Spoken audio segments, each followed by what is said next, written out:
हमारे विद्यार्थी को अवस्था खाते हैं। ये आप फटाफट बताओ।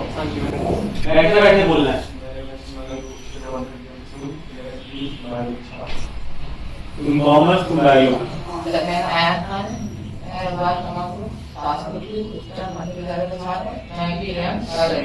बायो। मेरा नाम दिशा गुप्ता है और मैं भी शग्यारवी जीव विज्ञान मतलब बायो। मेरा नाम पूजा है, मेरा क्लास 11 बायो की छात्रा हूं। तो तुम लोग का स्कूल एक्सीलेंस। हाँ, यही शेड्यूल। ठीक है। तुम लोग फ्रेंड्स हो आपस में, पहले ये बताओ इस प्रोजेक्ट के लिए साथ में पूछो क्या पूछना है। तेज बोलो, रिकॉर्ड नहीं होगा। तेज बोलो, बोलिए बोलो।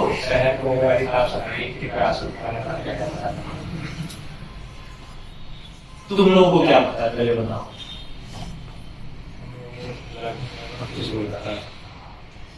देखो क्या होता है, एक होता है जनरल साफ सफाई, मतलब नाली का कचरा निकलना, रोड साफ होना, और एक होते हैं जो नए नियम आ गए। तो अभी क्या है, ट्रेडिशनल सफाई से बहुत आगे निकल चुके हैं। इसकी सबसे पहली शुरुआत होती है जो हाथ से मैला उठाने की प्रथा पर प्रतिबंध कर है। ये उद्देश्य ये है कि जो हमारे बीच के एक विशेष समुदाय को ये मान लिया जाता है कि ये केवल सफाई करेंगे, नाली निकालेंगे, कचरा इकट्ठा करेंगे। तो इस प्रथा को रोकने के लिए, क्योंकि वो भी ह्यूमन है ना, मानव अधिकार की शब्द है जो समझते हो, तो उसको भी गरिमा से जीने का था। तो इसलिए चलते सबसे पहली चीज आई कि मशीनीकृत सफाई। तो पहला काम क्या हुआ, अब हम मैकेनाइज्ड मशीनों पे आते हैं। तो उन्होंने कई जगह देखा होगा सफाई करते समय की जेसीबी चलती है। फिर दूसरा कॉन्सेप्ट आया सॉलिड वेस्ट मैनेजमेंट रूल्स 2016। फिर उसके बाद आया लिक्विड वेस्ट मैनेजमेंट रूल्स। तो ये कुछ बहुत तकनीकी कॉन्सेप्ट आ चुके हैं जिसमें नगरीय निकायों के ऊपर फाइन तक लगा। शहरों में, मतलब अभी तो हम लोग छोटे शहर हैं, मिलियन जैसे भोपाल, इंदौर है, वहां पे अच्छी हवा का भी अधिकार। इंदौर में जब इंदौर तो एक छोटा उदाहरण है क्योंकि हम देश में नंबर 1 इंदौर सफाई में। दिल्ली का तुम लोग न्यूज में सुनते रहते होगे कि कभी कभी बीच में एकदम से स्कूल बंद हो जाते हैं हवा में पॉल्यूशन के कारण, गाड़ियां बंद करनी पड़ती हैं कि पॉल्यूशन कंट्रोल किया जाए, इसीलिए इलेक्ट्रिक व्हीकल आ गए। तो इस लेवल तक जा चुका है सफाई की अवधारणा कि शहर में हवा की क्वालिटी, ठीक है। तो अब जब सॉलिड वेस्ट मैनेजमेंट आया तो ये कहा गया कि भाई गीला कचरा अलग होता है, सूखा कचरा अलग होता है, और बायोमेडिकल वेस्ट और डोमेस्टिक हजार्डस वेस्ट, मतलब घर में निकलना वाला खतरनाक अपशिष्ट कचरा, ये 4-5 वैरायटी हैं जो मेजरली कैटेगराइज हुई। तो डोर टू डोर कलेक्शन होता है, समझते हो?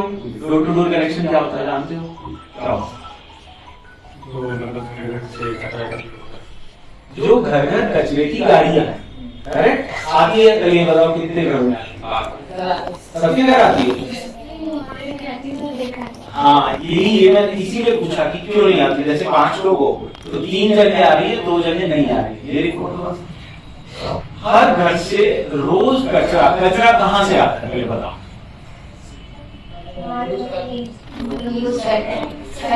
शहर में रहने वाले लोग।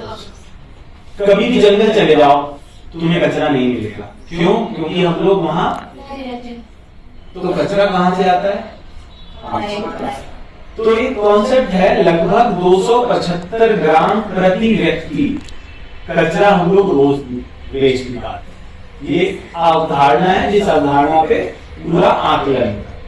तो उसकी पहली सीढ़ी हुई कि हम घर से ही कचरा कलेक्ट कर लें। अगर हमने तुम्हारे घर से कचरा ले लिया, हर घर से कचरा ले लिया, हर दुकानदार से कचरा ले लिया, तो सड़क पे अब किसका कचरा बचा? या तो जो शहर से बाहर से घूमने आ रहा है, या जो कुछ शहर में शॉपिंग करी और वो कचरा फेंक दिया। डोर टू डोर का सारा कचरा जैसे ही हम कलेक्ट कर लेते हैं तो हमारा 80 to 85% कचरा अगर हम नहीं करते हैं तो क्या? वो कचरा नाली में जाता है, वो कचरा ढेर के रूप में तुम्ही मोहनी कॉलोनी में पड़ा रहता है, सड़क में रहता है, यही रहता है, कचरा तो कहीं जाएगा नहीं, करेगा नहीं। तो इसीलिए डोर टू डोर कलेक्शन पहली अवधारणा। फिर कचरे को अलग अलग, क्योंकि तुम्हें भी पता है कि पॉलिथीन खत्म नहीं होती, तो कचरे को 2-3 कैटेगरी में अलग अलग किया जो मैंने बताया। पहला होता है सॉलिड वेस्ट मैनेजमेंट, जिसमें था गीला कचरा। गीला मतलब होता है जो बायोडिग्रेडेबल है, मतलब जिससे हम खाद बना सकते हैं या प्रसंस्करण करके खत्म कर सकते हैं, जिसमें पत्तियां, फल सब्जी, चाय की पत्ती, पौधों के जो ये गार्डन कटिंग होती है, ट्री कटिंग होती है, ये। दूसरा होता है सूखा कचरा। सूखा कचरा इंक्लूड पन्नी हो गया, पुट्ठे हो गए, लेदर हो गया, रबर हो गई, है ना। फिर एक तीसरा कैटेगरी होती है जिसको मैंने बोला था बायोमेडिकल वेस्ट, जो हॉस्पिटल से निकलता है, इसमें सीरिंज, बॉटल्स, ये सब आता है। तो इसके लिए अलग नियम है। तो इस सब कचरे को अलग अलग करने के क्यों अलग अलग किया? इसलिए अलग अलग किया कि उसको प्रसंस्करण अलग अलग किया। जो खाद बन सकता है उसको खाद बना के खत्म किया, नहीं तो क्या होगा? नहीं तो कचरे के पहाड़ बने। अगला चरण बीमारियां। जैसे मैं जब भोपाल नगर निगम में था तो वहां एक आदमपुर करके गांव है, वहां पे एक कचरा प्रोसेसिंग के लिए वहां जाता। भोपाल में लगभग रोज